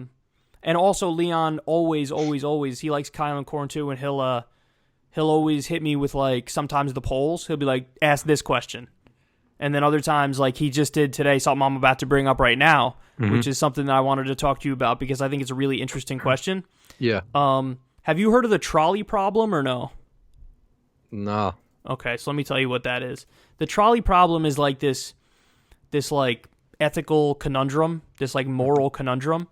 And here, let me read it to you. So the trolley problem, you know what a trolley is, right? It's like a train, basically. Yeah. So the trolley problem is a thought experiment in ethics. It is generally considered to represent a classic clash between two schools of moral thought, utilitarianism and deontological ethics. So here's the way it goes, okay? There's a trolley that's barreling down the tracks. And ahead on the tracks, there are 5 people tied up on... So, like, the track splits. It goes in 2 separate ways, okay? On one track... where the trolley is going to go, there are 5 people that are tied down to the tracks. And then on the other path, there's 1 person that's tied down. Okay? And you're standing there, and you see there's the lever where you could pull it to, like, divert it the other way. If you do nothing, the 5 people die. If you do something and pull the lever, the 1 person dies. So what do you do in that scenario? Isn't it OD obvious to just kill the 1 person as opposed to 5? So that's your answer. Your answer is kill the 1 person? Yeah, you pull the lever and... I mean, I don't know if there's a trick question if you try No, to see, that's the thing that's interesting about it. So I want to hear out your opinion, and then I'll give mine. But the thing that's so interesting about it is there's really no good answer. Yeah, someone's dying if the train has to go either way. But the moral schools of thought behind it lead to ugly places no matter what you do. But if it makes you feel better, the position that you just explained is what the overwhelming majority of people believe. Yeah, who would take the other way? Me, actually. I do the other way. Yes, and I'll give you the exact reason why. Yeah, I need to hear this shit. So, if you let's stop and think for a second. Let's say you're actually in that situation, okay? If I'm there, if I'm there for whatever reason, and I see this train coming down the tracks, and I see the 5 people tied there and the 1 person tied there, and there's not enough time to untie the people and whatever, and I'm like, I see what's happening unfolding in front of me. Here's what I know for sure. If I actually actively do something to, like, if I go up and I actively pull the lever, I, Kyle Kalinske, am actively doing something to sentence somebody to death. So I'm murdering that person because it's a proactive action on my part. I have to do something for it. Oh, so the train goes in the other direction if you pull the lever. Yes, if I pull it's going. If I do nothing, it hits 5 people. Yeah, okay. But if you pull the lever, it kills. Then it kills 1 person. Okay. So you're saying, okay, you're in control of it, killing the 1. The fact that I'm actively pulling it and doing it and killing the person, I would never be able to live with myself ever again. I would think I committed murder, and I would genuinely be broken down over it. Now, if I did absolutely nothing, yes, the 5 people are going to die, but I'm not responsible for that which I don't do. I didn't do anything. I didn't tie those people up. I didn't do anything. So the fact that the train is coming down the tracks and I don't have time to untie them or whatever, and I see that this thing is going to unfold, I feel terrible, but I'm not morally responsible for the fact that those 5 people got run over. The person who freaking tied them up are responsible for those 5 people who got run over. I would become responsible if I pull the lever and it kills the one person because I just sentenced that person to die. Whereas the 5 people, I didn't sentence anybody to die. I was just like, oh my God, this is a terrible situation. I don't know what to do. And I would default to doing nothing because then I'm not there really. It's like I'm not even. Yeah, but your conscience, you would still know. No. Like, that's the thing, is even though I would feel terrible for those people, it wouldn't be on my conscience because I didn't do anything. But you saw it happening and you had the option to do something. I had the option to murder somebody. But you could look at it the other side where you had the option to save 4 lives. 5 lives, but no, because I'm of the moral belief that you're not responsible for that which you don't do. You're only responsible for that which you do. Yeah. You see what I'm saying? Like, you're not responsible for something you didn't do. You're responsible for something you did do. I guess. Yeah, I guess. I mean, it depends on how you look at it. You could look at it. It's like the half empty versus half full shit. Like, you could flip it and be like, I just saved 4 lives as opposed to killing 1 life. And people be like, oh, you're a hero.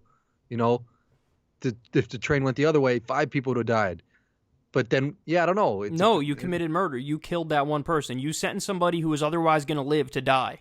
If you do nothing, it's not on you that those 5 people died. They died, but you didn't tie them up to the train tracks. You weren't an active participant. You have less to lose, like going to jail and shit. Because it's not even about that. To me, it's about my conscience and my morality. Because my conscience says if I pull the lever, I won't be able to sleep at night anymore because I murdered somebody. If I just do nothing, yes, the 5 people are going to die, but I didn't do it. So I'm not going to lose sleep over it because I didn't do it. It wasn't me.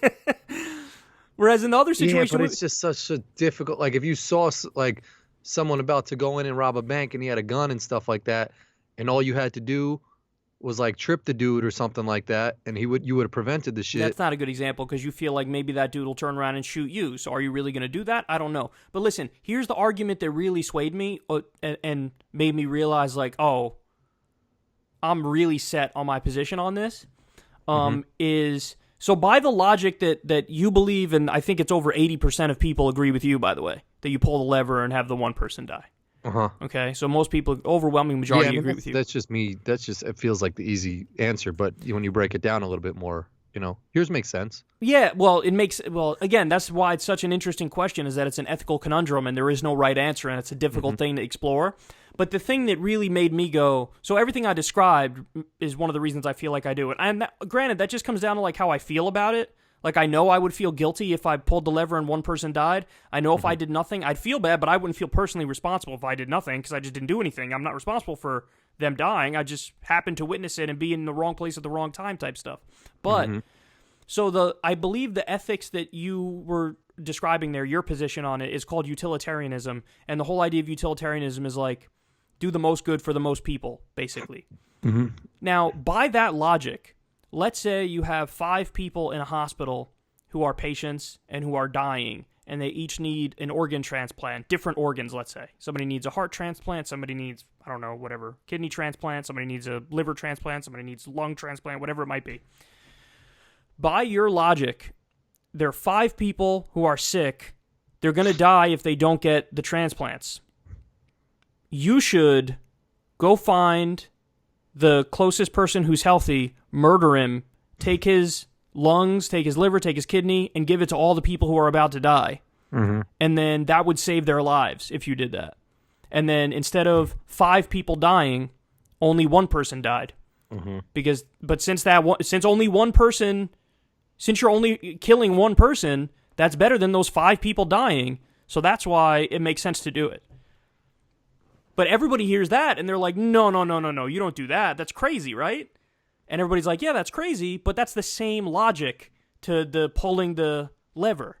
That's utilitarianism. It leads to some ugly-ass places. Now, by the way, that's not me saying that my position is morally perfect, because think about it. If you keep adding people to the other train tracks, right? Like, 5 versus 1. I'm saying I'm not doing anything because I can't murder that person. What if it's 10 people? What if it's 20 people?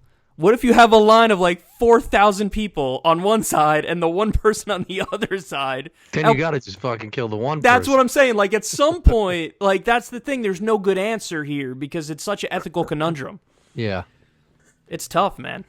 Is that like a viral thing going around now? That No, question? it's existed for a long time. I mean, this really? thing, yeah, I think there were like some- earlier forms of it that existed in like the early 1900s, 1905 it says on Wikipedia. Oh, fuck. But people have been discussing it forever because it's a genuine, difficult ethical conundrum where you're really just getting to, it's not, unfortunately for this stuff, there's no facts. It's just like, what's your moral take on it and how do you determine like what you believe? But again, for me, the explanation I gave about the hospital and the people who need the organ transplants, that swayed me like away from it, but also just knowing how I feel.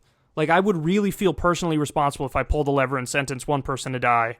And if I just did nothing, I'd feel bad for those people, but it wouldn't be like I feel personally responsible. It would just be like, oh my God, what a terrible thing that happened. It wouldn't be like if I pulled the lever, I killed that person on purpose. So it's like I would feel worse. Does that make sense? Like I would feel it more. No, it does, but I don't know. For me, You would feel responsible for the 5 that. Yeah, and I would also get some, like, as bad as it is that one person died, I would get some satisfaction knowing that, like, you saved 5.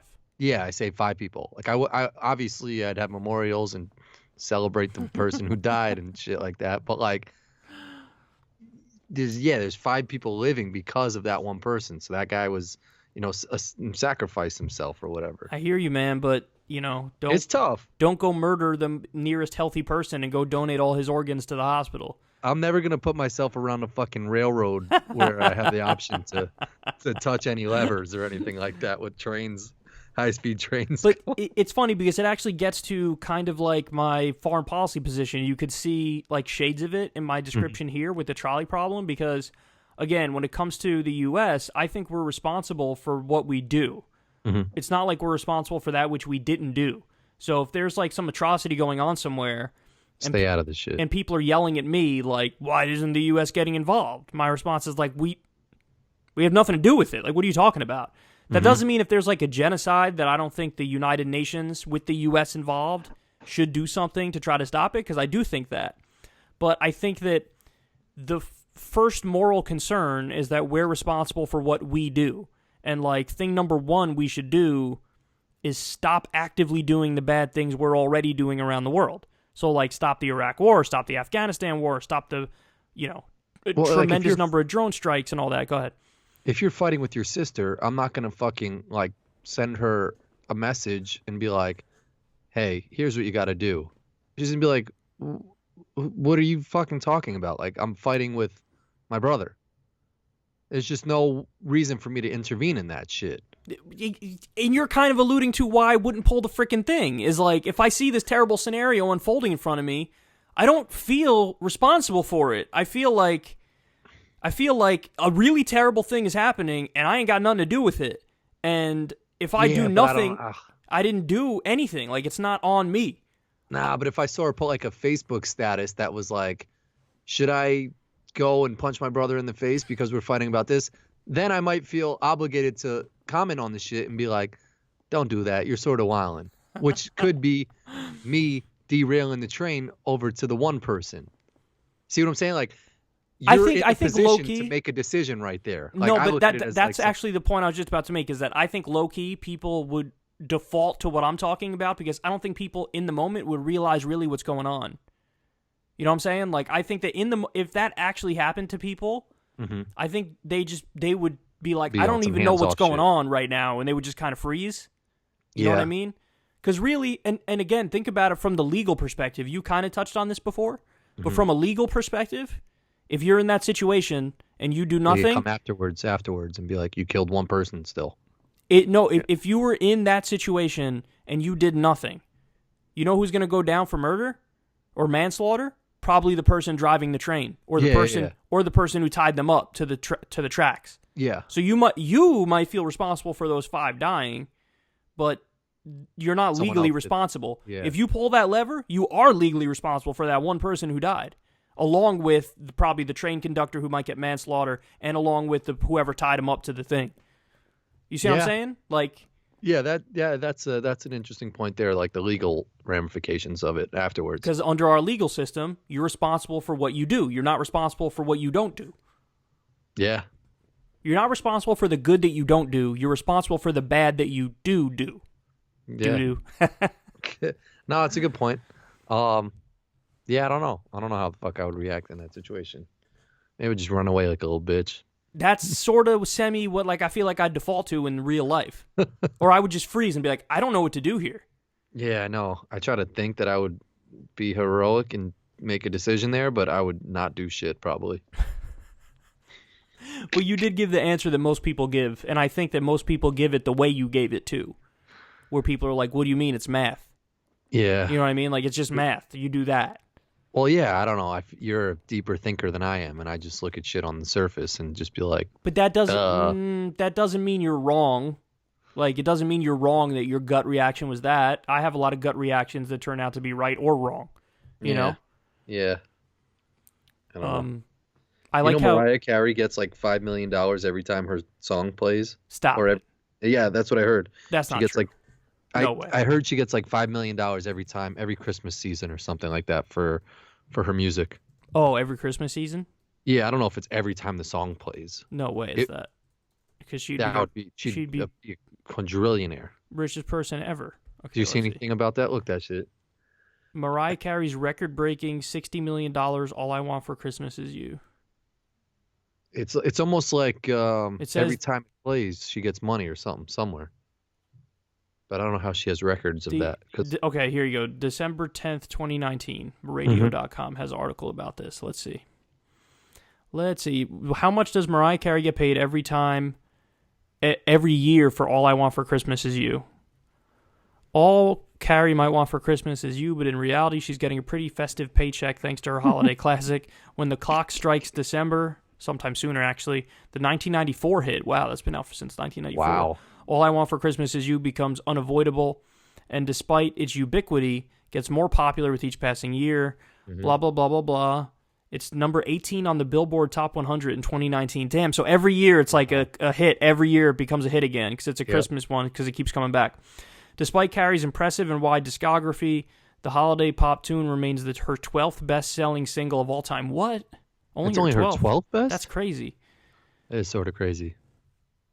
It says her 12th, but I think they mean the 12th best-selling single of all time. Because if that's not her number one because it says it has even broken 3 Guinness World Records. The highest charting holiday single by a solo artist, the most streamed track on Spotify in a day. It's perfect because it goes away for a year and then comes right back. A month, it becomes the hottest shit again. It's like gives you time to forget about it. But it's Carey's bank account that truly benefits from the popularity of the catchy bop. In 2017, The Economist reported that the Queen of Christmas earned $60 million in royalties. For what? 2016? It says, hold on, let me read that again. This is not worded like in a clear way. It's Carey's bank account that truly benefits. In 2017, The Economist reported that the Queen of Christmas earned $60 million in royalty. They didn't say, it doesn't, I don't know if it means for the year. Is that from 94? Yeah, it could be from 94. The exact yearly figure that Carey makes from the single remains under wraps, but The Independent believes that she makes at least $500,000 in royalties every year just in the UK. Wow. $500,000 every year just in royalties from the UK. If you were to add up royalties from around the world, including the US, Carey rakes in well over $1 million every holiday season. Wow. That sum excludes streaming channels, which also paid Carey over $600,000 to stream the single. Jesus. Because if Mariah Carey wanted to sit back and do nothing all year, she could afford. Literally, what? That's insane. So that's why Nick Cannon's going off in December with his whack ass music videos. No, but I would want to be on imagine you were on just one banging episode of Seinfeld. And every time that shit re-airs, you get hit off with like a $77 check. 77? Or I bet you Seinfeld gets more than that. I bet you. No, not Seinfeld, but if you were just just sold potatoes in an episode or something like that. Yeah. But it'd be better if they bless you with a $500 check, not a $77. Yeah, if it was 500, every time that shit was on WB or some random station. You just get sent a check for $577. That is really cool. She did this work of art that's so popular that every year she makes over $1 million from it.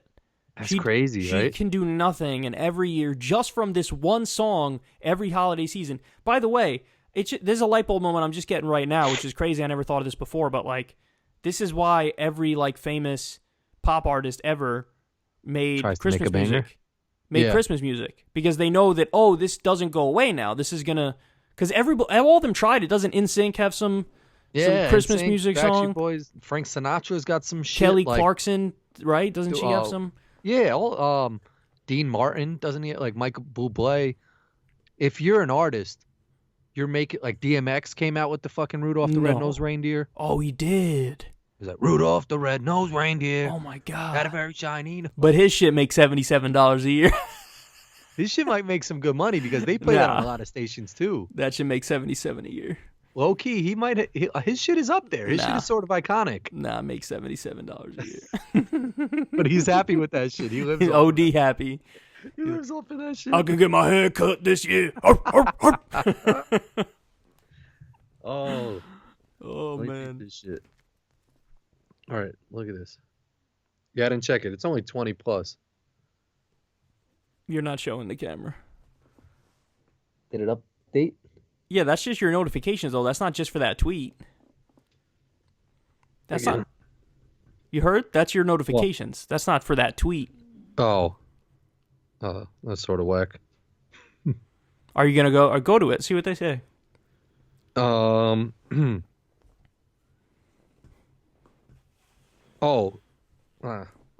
Well, this is something I wanted to ask you. When can you did you believe in Santa Claus? Oh, this is a great question.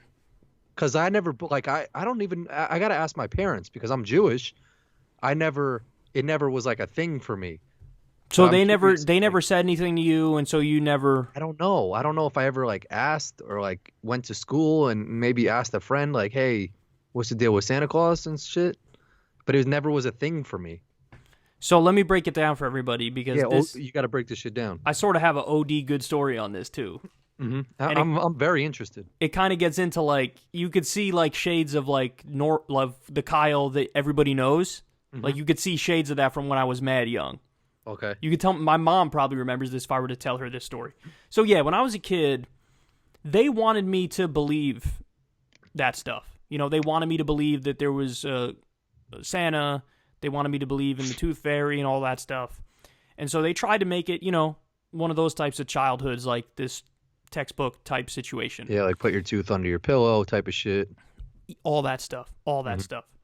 So, when I was a kid, yeah, of course I believed in Santa because they did everything they possibly could to make me believe in Santa. They take me every year. They would take me to the mall, and I'd go sit on Santa's lap, which looking back at it, that's OD creepy because that dude is probably an OD pedophile. Go home and just wax it to every kid that sat on his lap. Every kid that sits on his lap, he's thinking about it later that night. And it's crazy to me that people don't realize that is literally the number one job profession for pedophiles. Actually, the number two. The number one is priest, but number two is that. Yeah. So yeah, they would take me there, and I feel like when I was a kid for a hot minute, I gotta say, man, all the classic things people say about that feeling on Christmas morning, mad true when you're a kid. There's literally nothing better than Christmas morning. Mm-hmm. When I would wake up, first of all, I love the whole. We used to get real trees when I was a kid, Christmas trees, and then they would decorate them, and you're gonna love this one, Cor.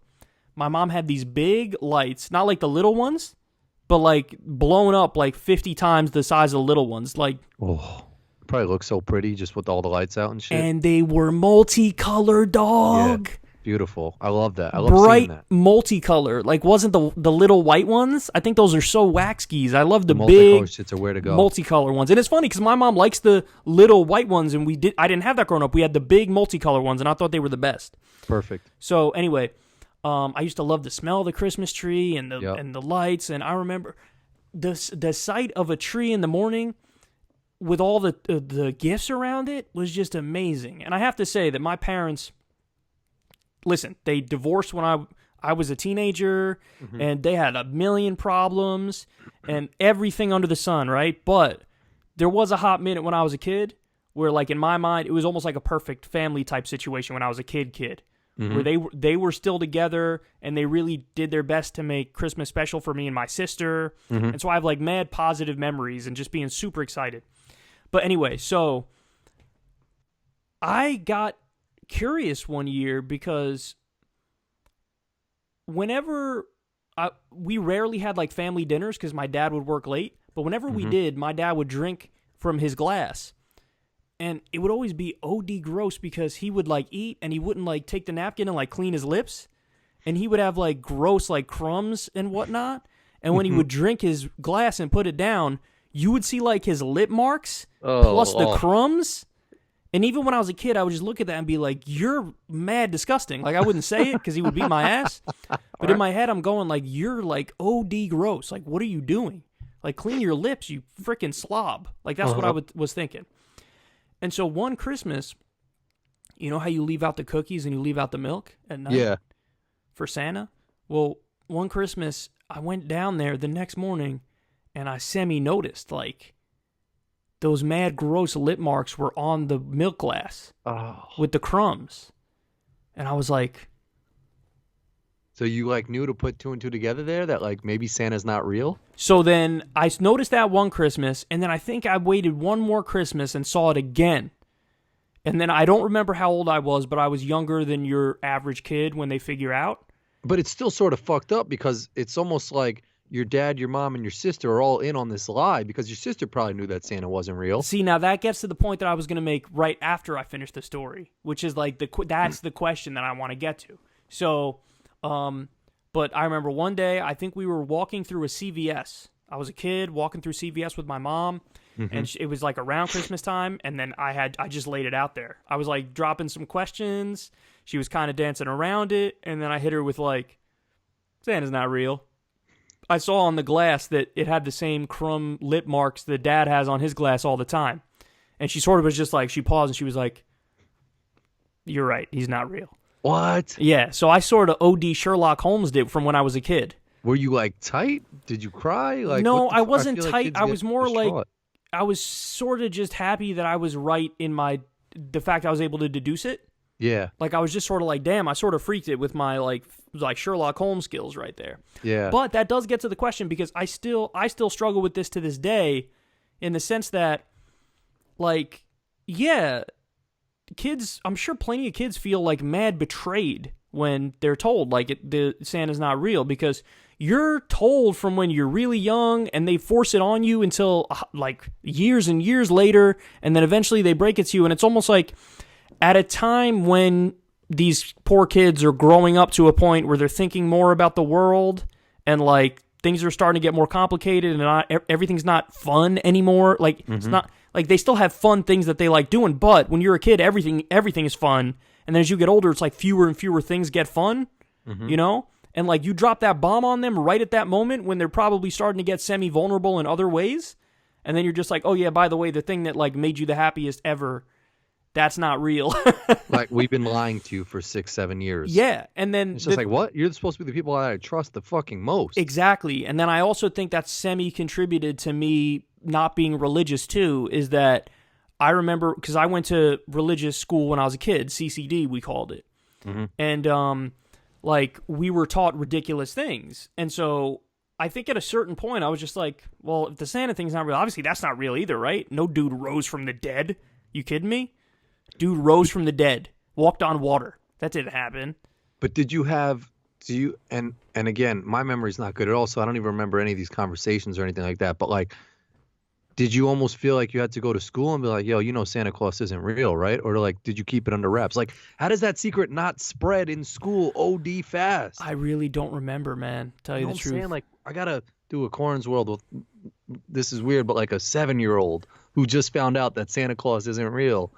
And just ask him, like, because, like, how the fuck is not, like, did someone not just tweet that shit to all their 7th grade friends?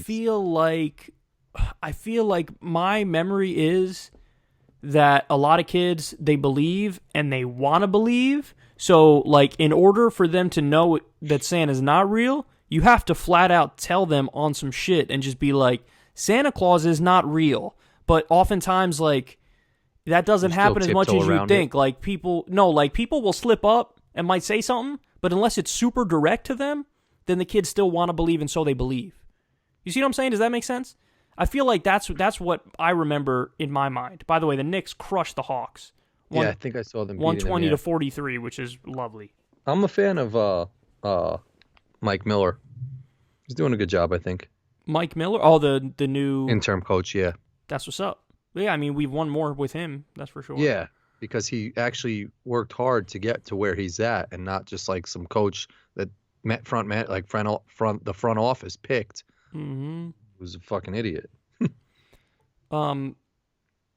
So yeah, the Christmas thing. That's my recollection. And it's funny, you told me you were like, "Oh, do you remember like telling kids about that?" I don't remember that, but I do remember I don't even know if I should tell this story, man. This story is like not okay to tell. It.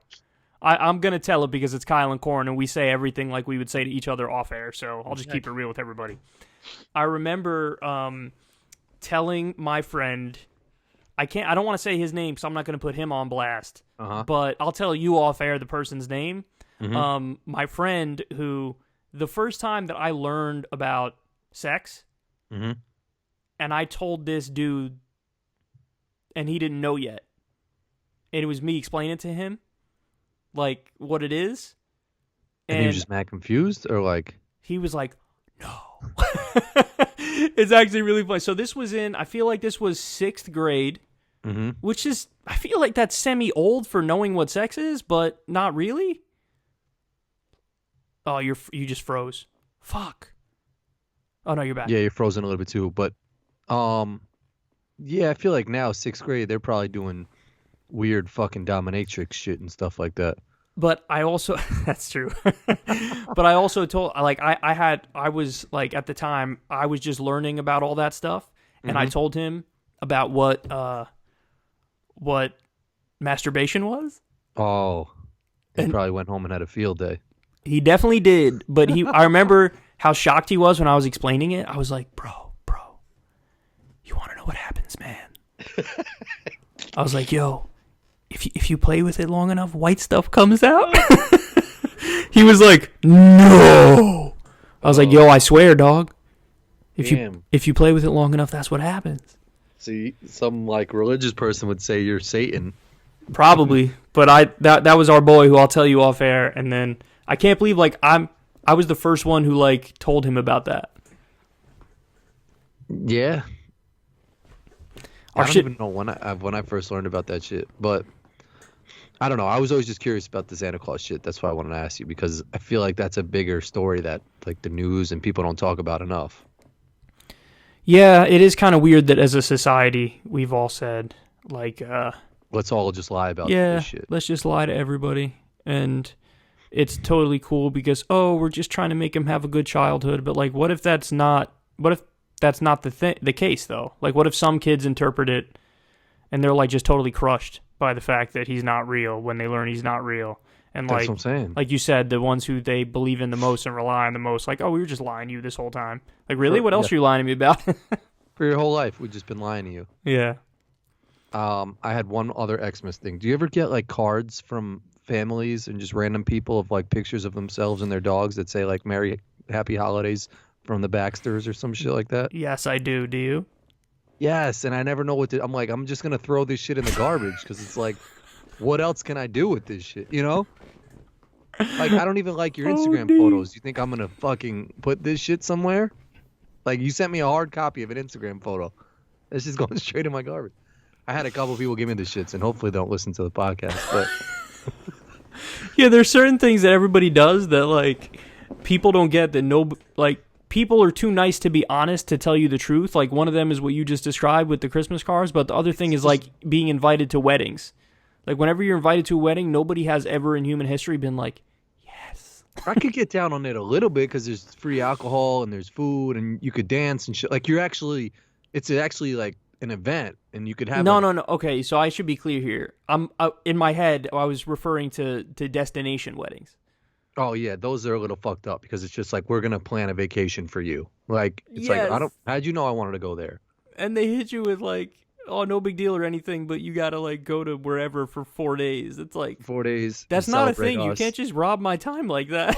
Yeah, destination shits are a little like, I feel bad because I made you come upstate for my shit. So. No, that's his semi-destination, but I wasn't thinking of that, to be honest. No, but in your defense, there were times I've literally been like invited to Italy for a wedding. Yeah, some shit like that. And I was like, dog, I don't even have a freaking passport. You want me to go get a passport just to go to your wedding?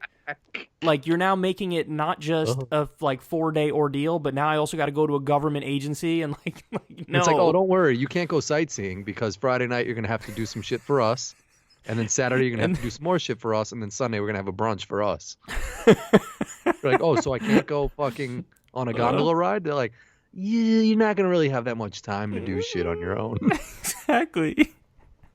But it's one of those things where everybody's supposed to be like, all right, we got to do it because it's the wedding thing. That's what I'm saying. I open up these fucking things and it looks like it's like addressed to me. So I'm like, oh, I got some mail. It's like a nice letter. It's a picture of like fucking this guy and they're smiling with fucking cup of coffee in their hand. The dog's like right at their nuts. And I'm just like, it probably took you fucking mad times to take this picture. That was a whole day I don't ordeal. want a picture of you and your fucking dog. That was a whole day ordeal. Yeah, that's the thing. I think we've had this conversation before, but how long until it's okay to throw out like a card, even if it's like your birthday or whatever? Those shits go right. Like they sit on my table for maybe a day. And then I'm like, why is this on the table? Like we're not in the picture.